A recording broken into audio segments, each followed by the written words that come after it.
Paz do Senhor Jesus seja com todos.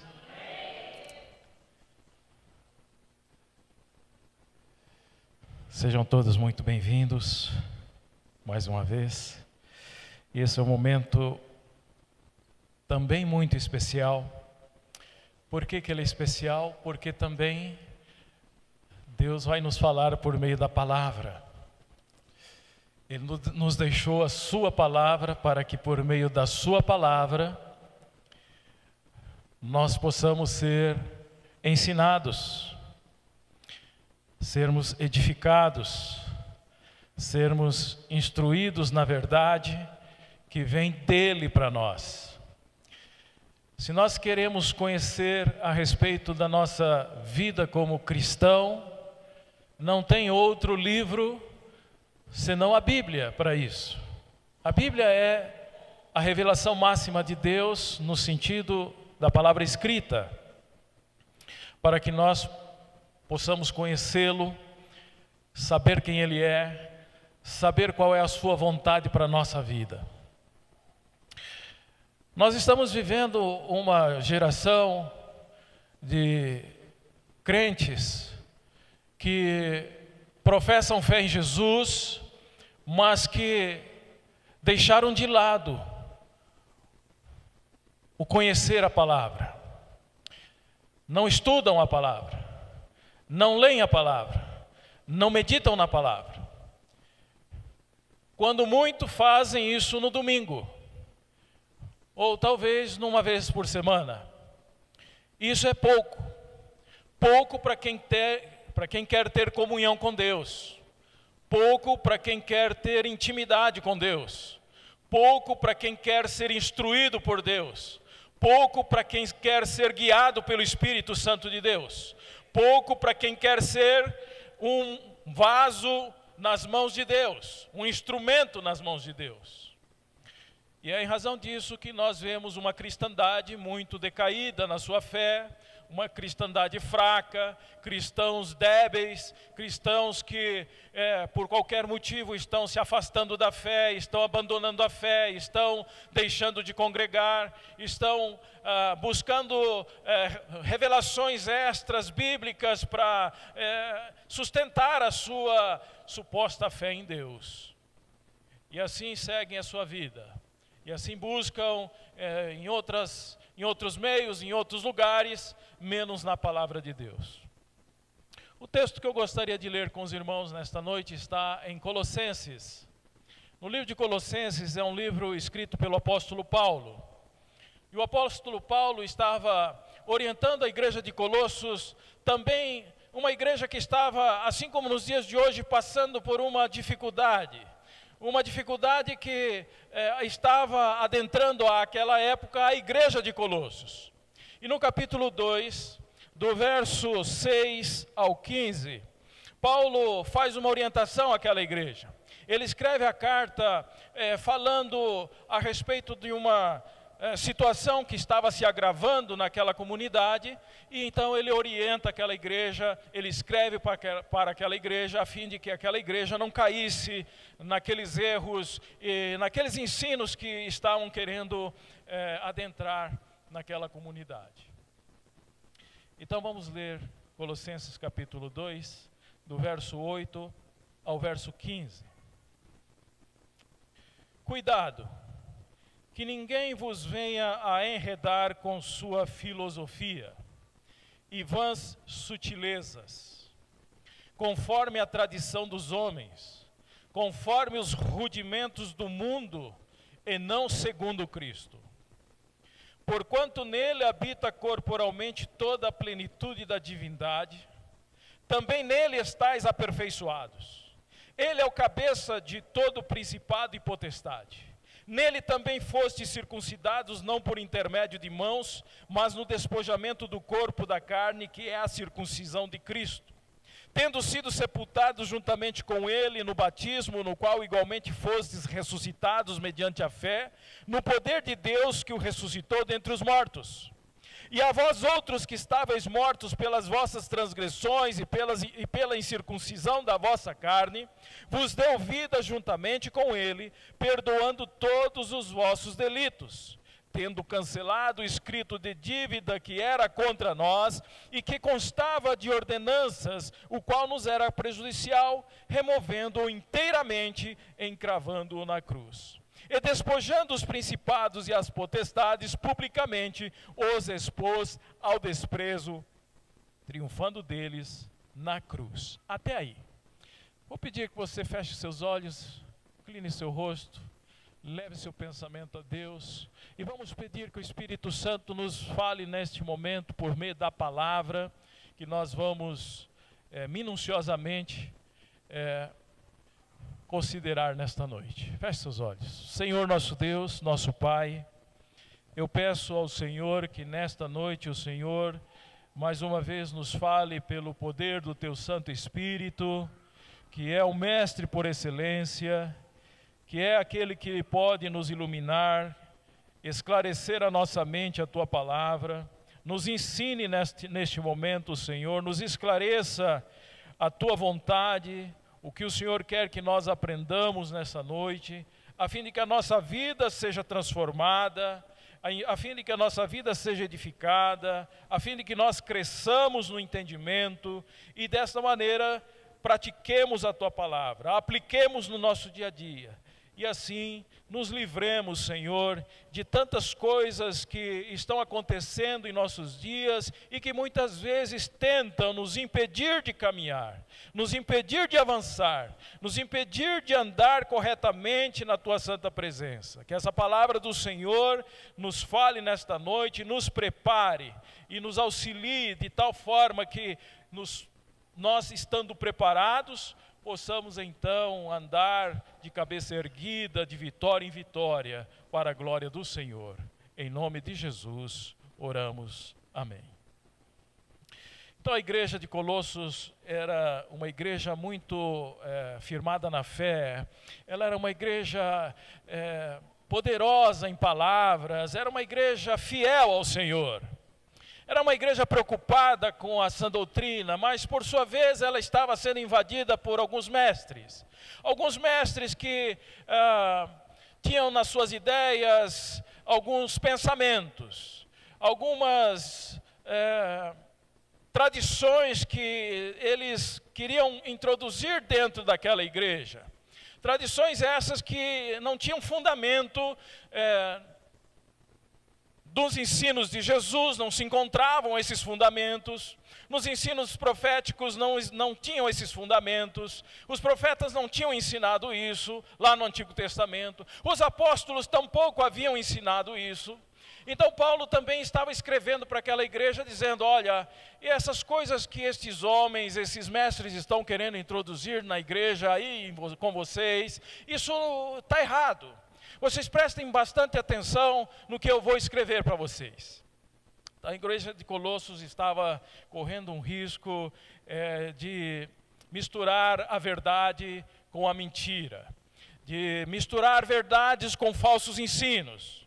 E esses falsos ensinos, Paulo chama aqui de filosofias humanas, tradições judaicas, práticas místicas, como se Cristo não fosse suficiente. E o tema de hoje é a suficiência de Cristo para a igreja. A igreja não precisa de mais ninguém, a não ser de Cristo. Cristo é suficiente para a sua igreja. Cristo é o fundamento da igreja.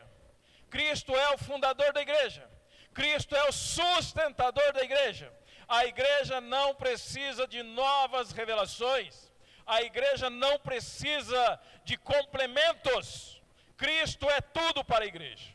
Então Paulo, ele escreve para aquela igreja dizendo exatamente isso. Olha, essas filosofias que estão querendo implantar para vocês aí, isso tudo é uma falácia. Esses pensamentos, porque a filosofia é isso.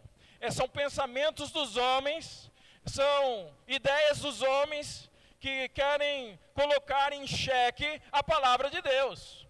Na época de Paulo já existia os filósofos. Os filósofos, eles procuravam interpretar a criação, como foi que surgiu a criação, o cosmos, o universo. eles pensavam e pensavam e pensavam, e aí achavam chegavam nas suas conclusões. Eles pensavam no ser humano, como que o ser humano é, como que ele sente as coisas, como que ele faz as coisas, para onde ele vai. Não é? Então, a filosofia é essa ideia dos pensamentos, é o amor à sabedoria. A palavra filosofia é isso, é o amor à sabedoria, mas a sabedoria humana. Então, Paulo estava dizendo para aquela igreja, olha, tudo isso tem uma aparência de coisa boa, mas não se enganem vocês com isso. Não fiquem vocês dando ouvido a esses mestres.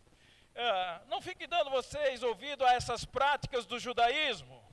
Os judeus também tinham aquelas práticas, né, que Deus já havia abolido, como, por exemplo, não coma isso, não beba isso, guarde o sábado, guarde essas cerimônias das festas judaicas. Então a igreja, ela vinha sendo sempre testada a cumprir coisas que Deus já havia abolido em Cristo Jesus, já havia sido cumprida. Cristo já tinha cumprido todas as festas judaicas, por exemplo. Em Cristo tudo já se cumpriu. E agora Paulo então estava escrevendo para a igreja, para que voltar para tudo isso? Para que voltar para o misticismo, como se Cristo não fosse suficiente? Então, ele escreve com muita clareza nesse texto que nós acabamos de ler, e nós vamos ver minuciosamente todos esses versículos, e ele mostra para a igreja que Jesus é tudo que nós precisamos para a nossa salvação e para termos uma vida cristã autêntica. Não precisamos de mais nada. Então nós vamos ver aqui que aqueles que receberam Jesus Cristo pela fé devem continuar vivendo a sua vida cristã pela fé. Teve o início na sua caminhada com Cristo pela fé, crendo que Jesus pagou o preço pela sua salvação na cruz do Calvário. Ele creu que Jesus morreu pelos seus pecados naquela cruz, pagou pela sua salvação com o seu sangue precioso. Ele creu, ele recebeu a Jesus, se arrependeu dos seus pecados, ele creu que ele estava perdido e condenado, ele creu que a palavra de Deus diz que todos pecaram e destituídos estão da glória de Deus, que o salário do pecado é morte, mas o dom gratuito de Deus é a vida eterna em Cristo Jesus. Ele creu que é pela graça de Deus que é salvo, e isso não vem de nós, é graça de Deus, é obra de Deus, não é pelos nossos méritos, é mérito de Jesus. Então, o cristão ele creu, foi o início da sua caminhada com Deus, e começou pela fé, e deve continuar pela fé, de fé em fé. Então Paulo escreve para aquela igreja, assim como vocês receberam Cristo pela fé, vocês devem continuar vivendo firmados nele pela fé. Essa mensagem deve ser atual. Não deve só pensar que é para 2000 anos atrás, mas tem que ser atual. Porque ainda hoje nós somos tentados a acrescentar algo ao Evangelho. Quantas igrejas, quantos crentes estão insatisfeitos somente com o Evangelho? Querem novas revelações, querem novas unções. Se não tem uma unção especial, não está bom. Tem que ter uma unção especial. Tem que ter uma revelação nova. O Evangelho não basta. Ah, pastor, eu não gosto de ir na Igreja Batista Bíblica, porque não teve revelação. Eu fui lá para ouvir uma palavra de Deus para mim, e não recebi nada para mim. É mesmo? Nada foi falado para você? Você não recebeu nada? Não falaram o número do meu CPF. As pessoas estão assim. Não falaram onde que eu moro, pastor. Imagina isso. Não teve uma unção especial lá. Não falaram que eu estava com uma dor de cabeça terrível. Olha, aquele pregador, ele não tinha uma unção especial. Porque ele não sabia que eu lá estava sentado e eu estava com uma dor de cabeça terrível. Estava com uma dor nas costas. E Deus não mostrou para ele não estava com uma unção. Mas foi pregado o que lá, irmão? Ele falou da Bíblia lá, ó. Ele pregou um negócio lá na Bíblia. Leu o texto, pregou tudo sobre o texto. Foi isso que ele fez. As pessoas não querem Bíblia. As pessoas não querem ouvir da palavra. Eles querem que o pastor sapateie aqui na frente, dê uma pirueta aqui na frente, né? Ele quer que o pastor revele para ele alguma coisa. E aqui Deus está revelando para nós. Está revelando a sua palavra. Está nos ensinando, porque a palavra de Deus é para nos ensinar, para nos exortar, para nos repreender, para nos instruir, a fim de que nós sejamos pessoas capacitadas para fazer boas obras para o Senhor. Então Paulo está dizendo, olha, para com essas ideias de querer dar ouvidos aos pensamentos dos homens, às ideias dos homens, como se o Evangelho fosse insuficiente, como se Cristo, o que Ele fez, a sua obra, fosse insuficiente. Creia no que está escrito, no que está revelado. Isso é suficiente, o que Cristo fez é suficiente. A palavra é suficiente, a oração é suficiente, o Espírito Santo que habita em nós é suficiente, irmãos. Então, ele vai dizendo aqui, ó. Primeiro ponto. Andar em Cristo como o recebemos. Versos 6 e 7.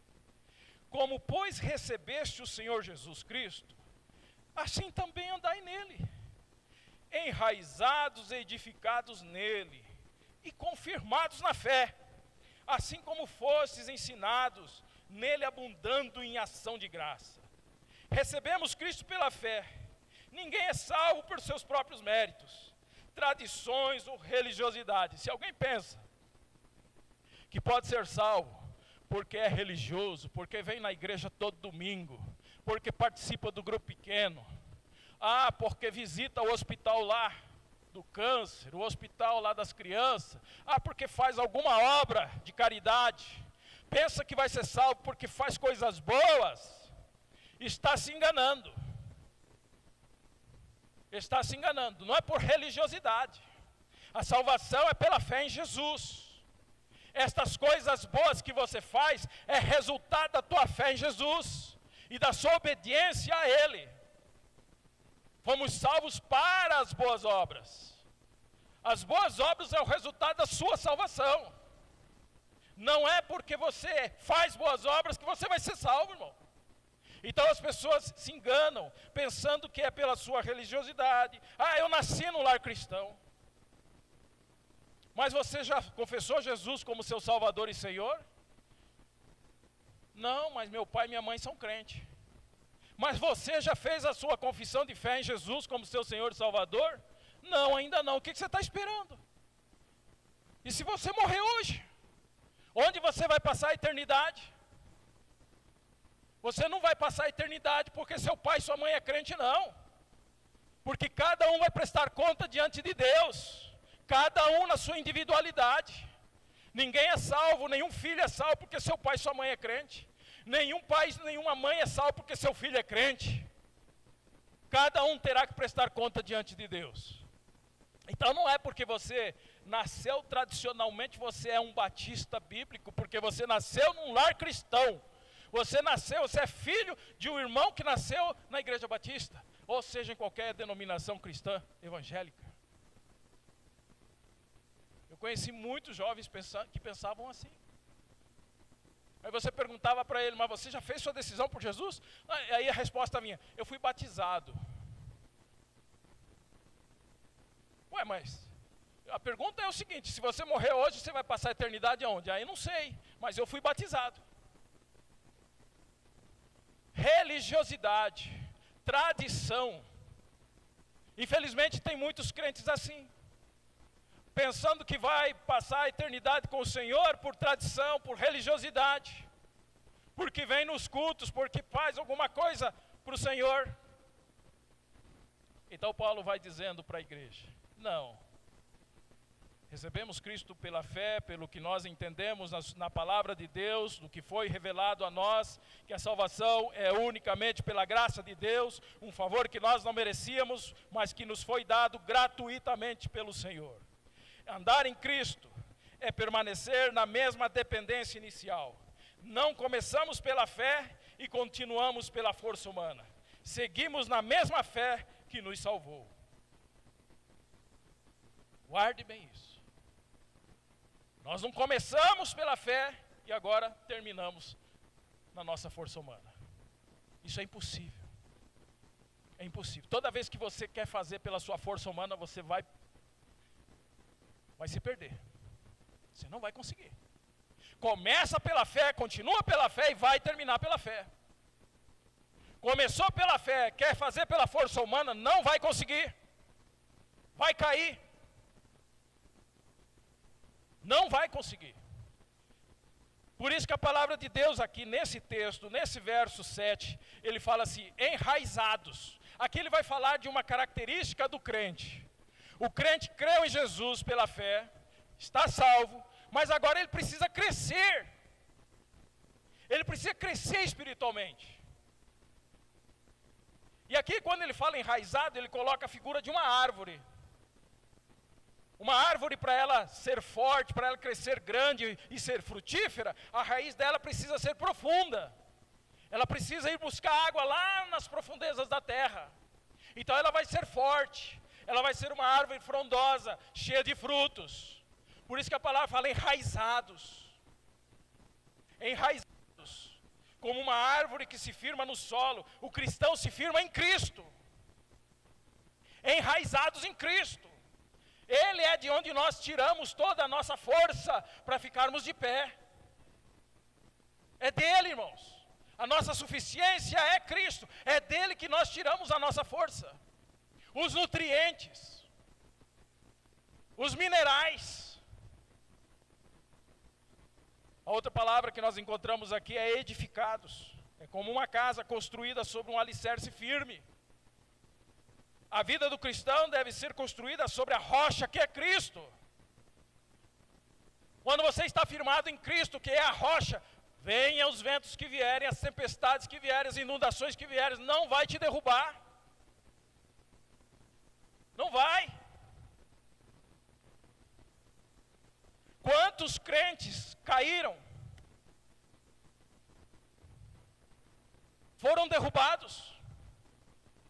Porque a sua estrutura espiritual, o seu conhecimento espiritual, o seu crescimento espiritual foi fraco. As raízes estavam à flor da terra. A estrutura dele estava também à flor da terra. Quando você constrói uma casa e você não põe os alicerces profundamente na terra, se bater um vento, derruba. Se vem um vento forte, derruba aquela árvore, porque não está profunda. Então a palavra de Deus está falando enraizados, edificados em Cristo. Que mais? Confirmados. Olha só, porque você está enraizado, edificado, agora ele fala confirmados. Por que ele fala a palavra confirmados? Porque algo precisa ser confirmado. O que precisa ser confirmado? A sua fé. Como é que se confirma a sua fé? As provações. Com as provações que vêm na nossa vida, na sua vida, na vida dos crentes, então a nossa fé é provada. Quando a nossa fé é provada e nós passamos pela prova, nós amadurecemos. Nós adquirimos experiências. Nós crescemos. Por isso então ele diz confirmados. Você quer ser confirmado? Vai passar por prova. Jesus nunca prometeu facilidades para nós aqui na terra, irmãos. Ele disse: no mundo vocês vão ter aflições, mas tende bom ânimo, eu venci o mundo.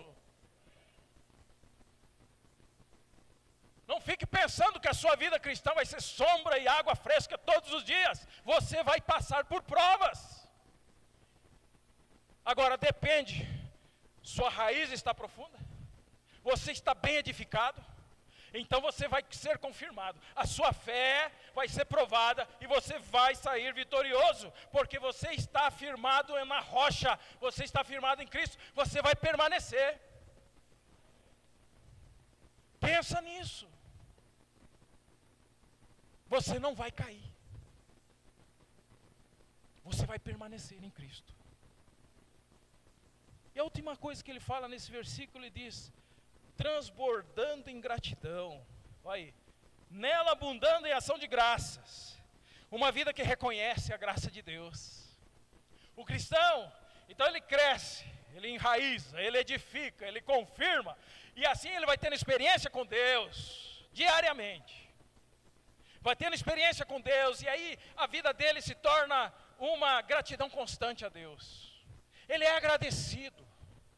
Ele para de ser esse cristão murmurador, reclamão. Nada está bom. Aqui em cima está pegando fogo, ó. Oi? Derretendo.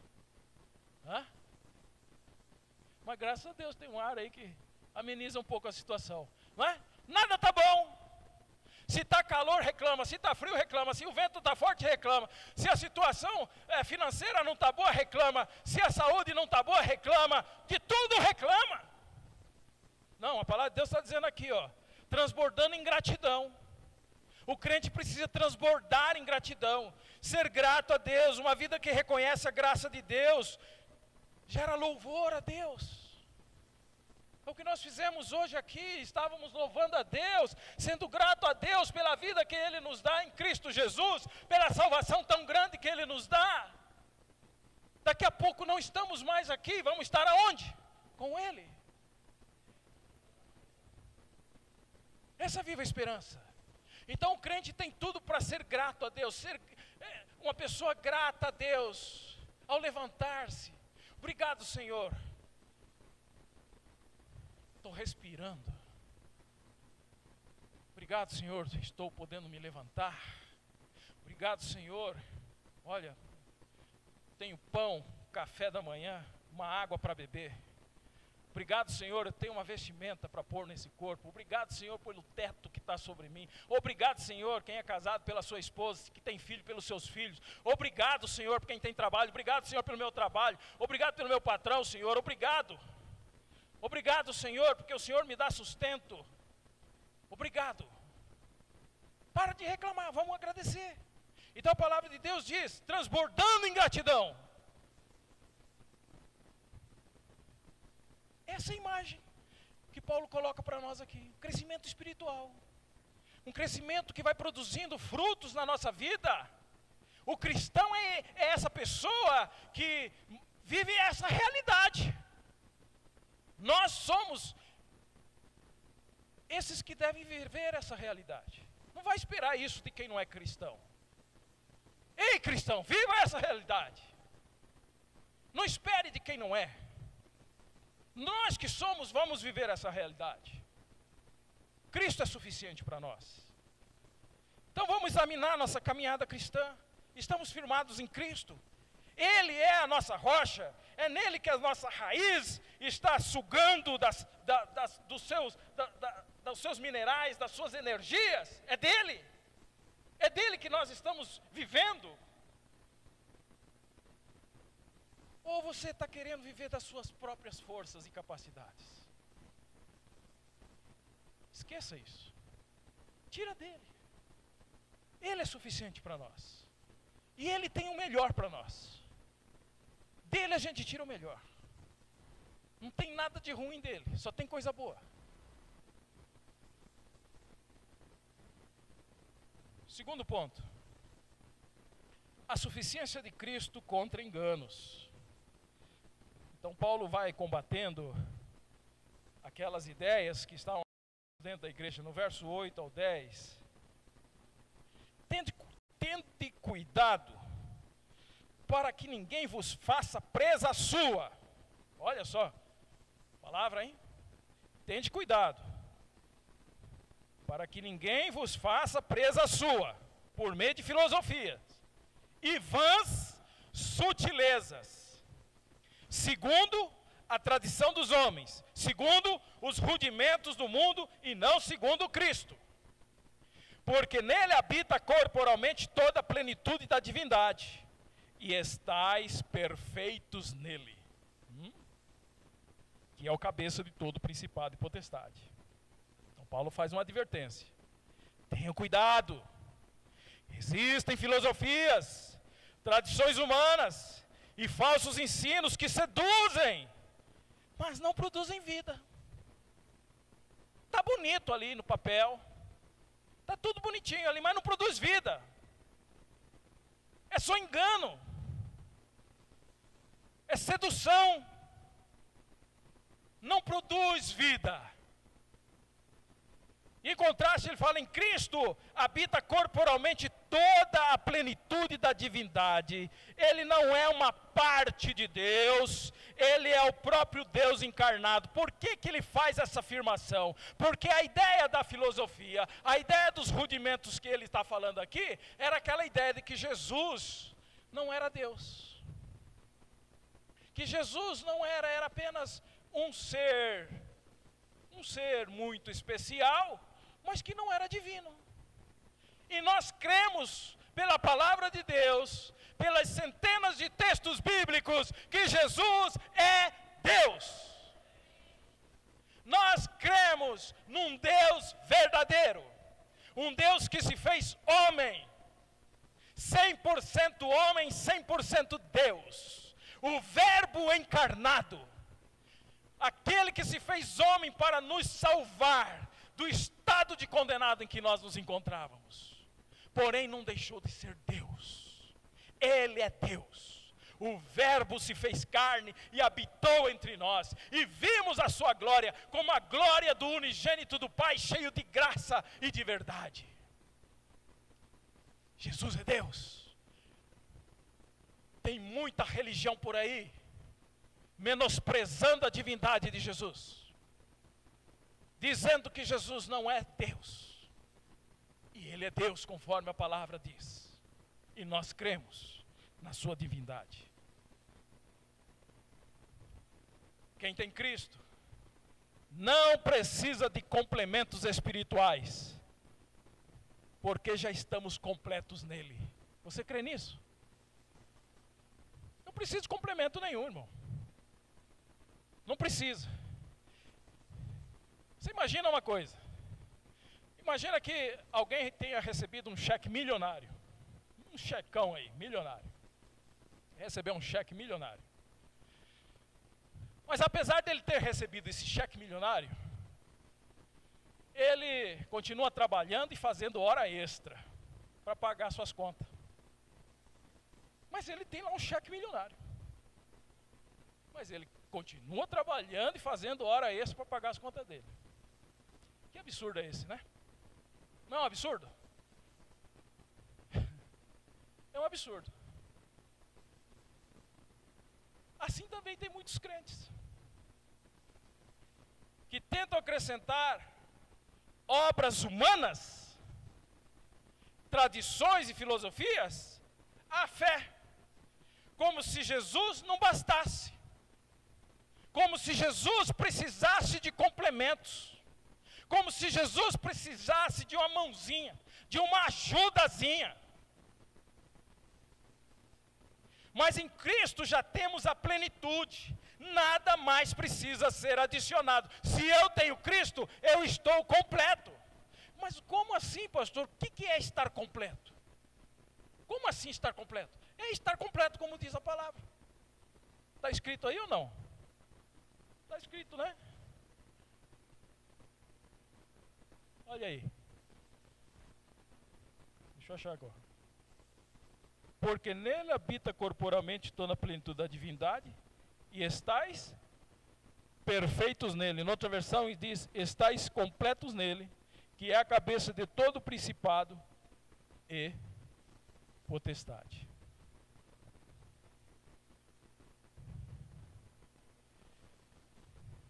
Então em Cristo nós temos a plenitude, nada mais precisa ser adicionado. Isso nos confronta com modismos espirituais, superstições religiosas, ou até filosofias modernas que tentam relativizar a fé. Se Cristo é suficiente, não precisamos de mais nada. O que são modismos espirituais? É aquilo que eu estava falando anteriormente, irmãos.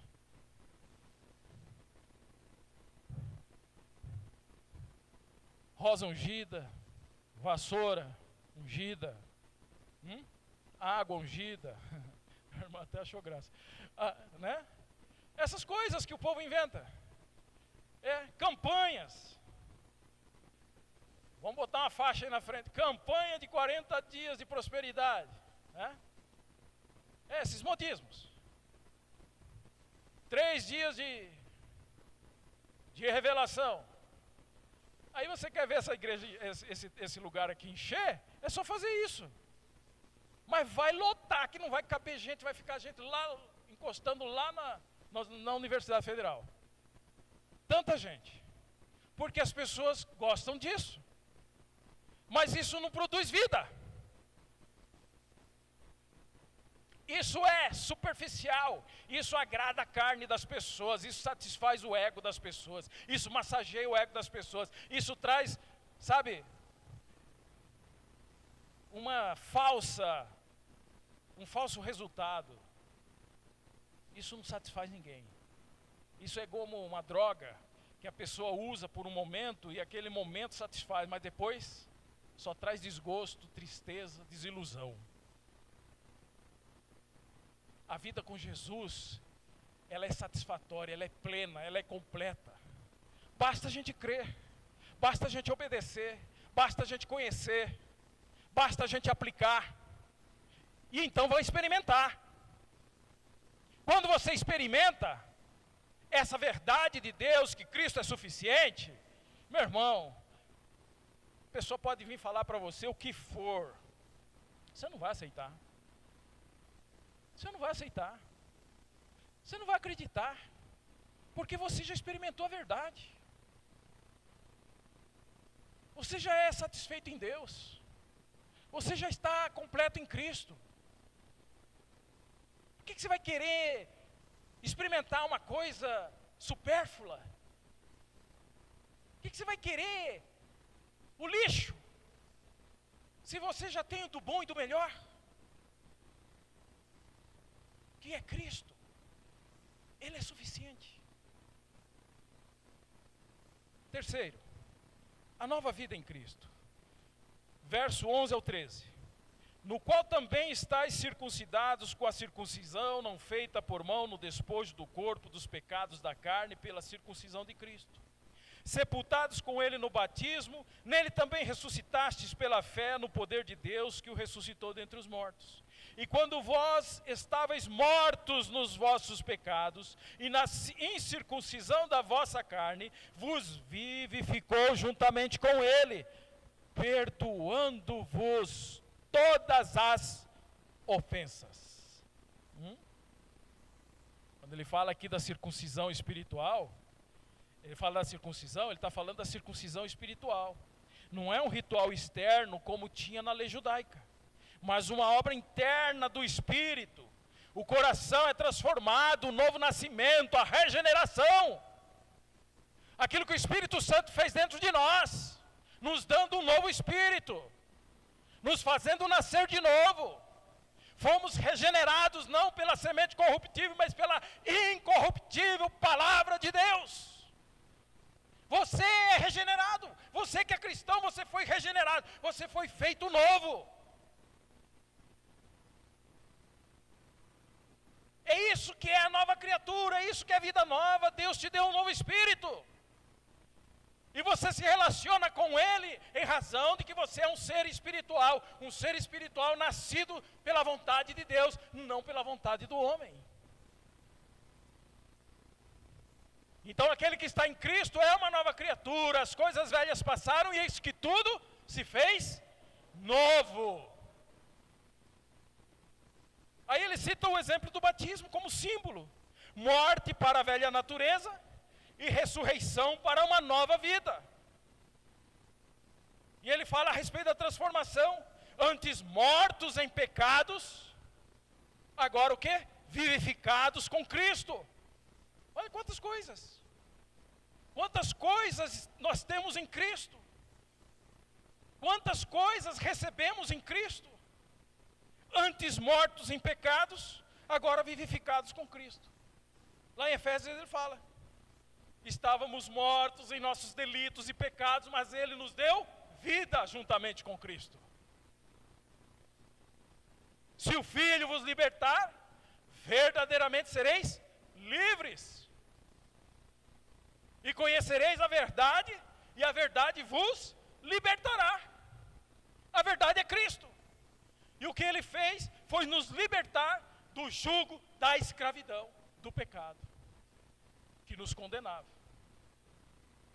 E que no final de tudo, nos faria passar a eternidade no inferno.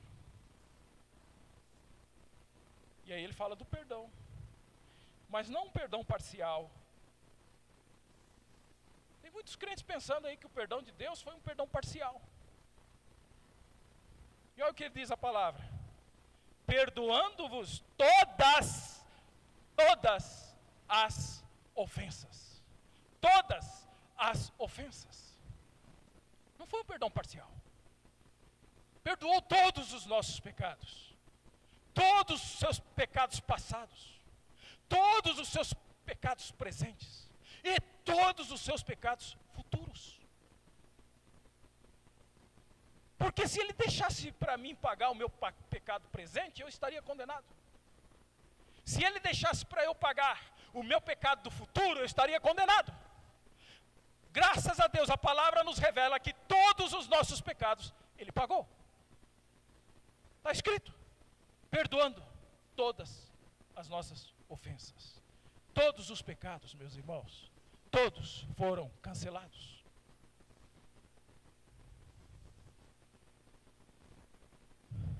É como um prisioneiro que recebe o perdão do juiz e tem sua sentença cancelada. Porém, ao sair da prisão, ele ainda se veste com o uniforme do presídio e se comporta como se ainda estivesse preso. Tem muito crente vivendo assim.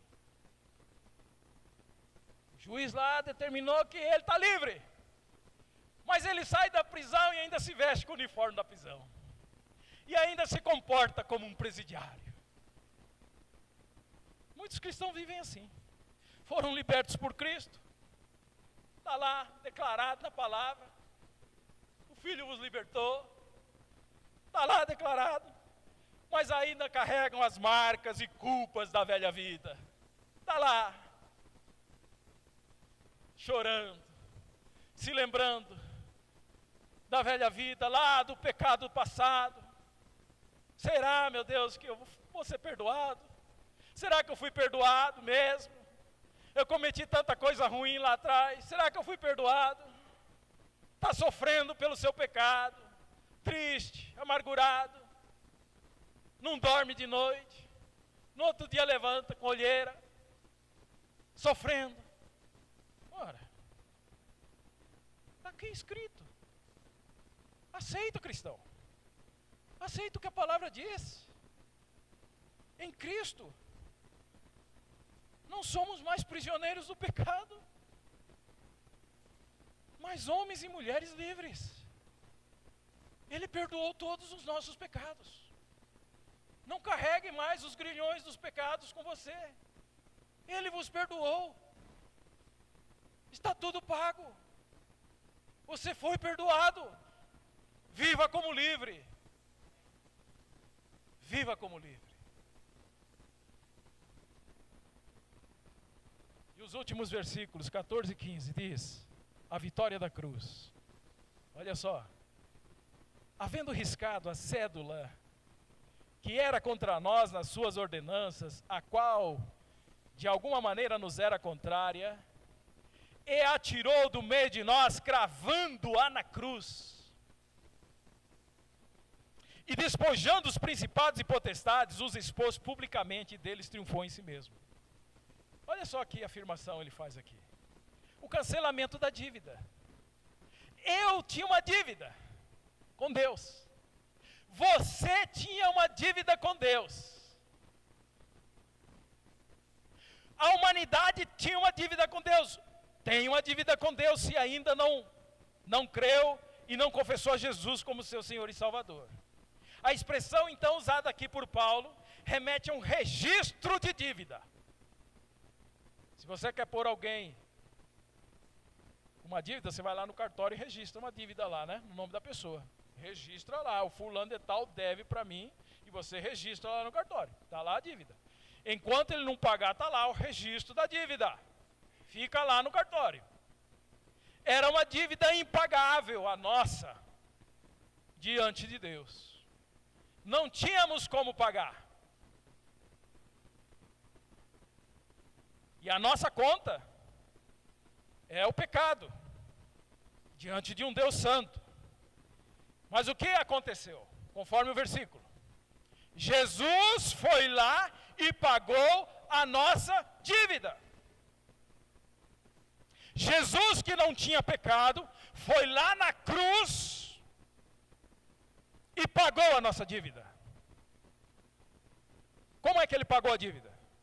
Com o seu sangue. Morreu na cruz. Ele pagou com o seu sangue precioso lá na cruz do Calvário a nossa dívida. Por isso que a palavra de Deus diz que o sangue de Cristo nos purifica de todo pecado.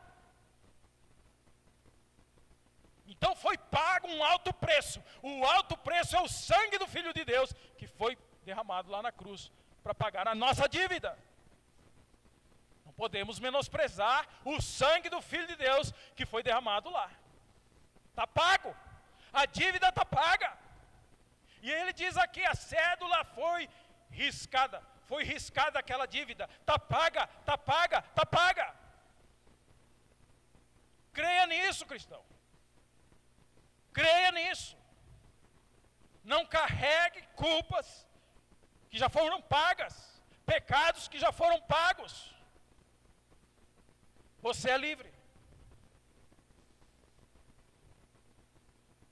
A vitória sobre os poderes espirituais. Cristo desarmou as forças malignas, expondo-as ao ridículo. Ele não venceu em segredo. Sua vitória foi pública. Veja quantas coisas Jesus fez. Ele venceu os principados e potestades, os expôs. Ou seja, com a sua morte lá na cruz, nosso adversário, Satanás, pensou que havia derrotado e acabado com o Filho de Deus. Liquidei com ele agora. Acabou. Tentou de várias formas acabar com Jesus, desde o seu nascimento. Perseguiu. Fez de tudo. Finalmente agora, o Filho morre na cruz. Agora acabou. Né? E aí foi a sua derrota. A palavra de Deus diz que, despojando os principados e potestades, os expôs publicamente e deles triunfou em si mesmo. A cruz, que parecia derrota, se tornou palco da maior vitória da história. O inimigo pode até tentar acusar, irmão, mas a dívida já foi paga. Nossa vitória não depende de sentimentos. Ah, eu não sinto. O sentimento engana, irmão. Os sentimentos enganam. Não dependa dos seus sentimentos, irmão. Dependa do que diz a palavra de Deus. Quando os seus sentimentos estão aflorados, a sua natureza velha aflora, os seus sentimentos e emoções estão aflorados, vá para a palavra. Peça socorro à palavra, peça socorro ao Espírito Santo de Deus, peça socorro a Ele. Lembre-se da palavra, vá à palavra de Deus, porque seus sentimentos vão te enganar. Não se deixe levar pelos sentimentos. Mas creia na obra consumada de Cristo. Creia no que Ele fez em seu favor. Essa palavra de hoje, uma vez que você aplique ela na sua vida, vai gerar em você confiança. Permaneça firme em Cristo como o único fundamento da sua fé. Vai gerar em você discernimento. Rejeite filosofias e tradições que vão obscurecer a centralidade de Jesus. Vai gerar em você uma identidade firme de que você é um filho de Deus, de que você é alguém que realmente está firmado nessa doutrina, que você não se deixa levar por ventos de doutrinas que surgem e vêm e vão, de tempos em tempos, e que não produz vida em ninguém. Viva como alguém que foi sepultado e ressuscitado com Cristo. vitória. Caminhe em liberdade, sabendo que o inimigo já foi derrotado na cruz. Não tema. Não temas. Eu venci o mundo, disse Jesus. Eu venci. A suficiência de Cristo na nossa vida é o que deve nos nortear todos os dias. O mundo está aí alvoroçado. É na política, é nas guerras, rumores de guerras. O mundo está no alvoroço total. Mas nós estamos em Cristo, irmãos. Nós estamos seguros. Se acontecer da gente partir daqui, melhor ainda, né? Não é melhor? Melhor para nós. Né? Não vamos ficar chorando e reclamando. Porque o governo tal. Porque a política tal. Porque a guerra tal. Mas tudo isso tem que acontecer. Nossa oração é para que as pessoas se salvem. É para que as pessoas se convertam. É para que os governos creiam em Jesus. Para que as autoridades creiam em Jesus e sejam salvos. Essa é a nossa oração. Para que a nossa casa, nossa família, essa nossa geração, seja uma geração que transmita a luz de Cristo por onde anda. Que a nossa vida cristã seja a vida cristã na prática, aplicável, onde estivermos. Apliquemos a nossa fé. Falemos para as pessoas a respeito da nossa fé, desse Jesus que é suficiente na nossa vida. Não precisamos de muletas. Nós temos aquele que é o Senhor dos senhores, o Rei dos reis, o soberano. É o nosso Deus. Ele é suficiente para nós. Colossenses 2, do 6 ao 15. Nos chama a viver essa vida de fé centrada em Cristo. Sem distrações, sem substitutos. Ele é suficiente para salvar. Ele é suficiente para transformar. Ele é suficiente para nos sustentar, irmãos. Leve isto durante essa semana. Guarde isso no seu coração. Cristo é suficiente para nós. Não precisamos de mais nada. Quando ele estava na cruz, ele disse: está consumado. Ele fez tudo. Não deixou na dica de nada para nós fazer. Só crer no que ele já fez. Amém? Que Deus abençoe você, sua casa, sua família. Abençoe os seus entes queridos. E que por meio de você, por meio de nós, por meio dessa igreja, outras vidas venham ao conhecimento de Cristo. Se rendam a Jesus. E saiam dessa ignorância espiritual em que estão vivendo. E venham para a luz do Evangelho. Desse Cristo suficiente que nós conhecemos. Amém? Vamos colocar de pé.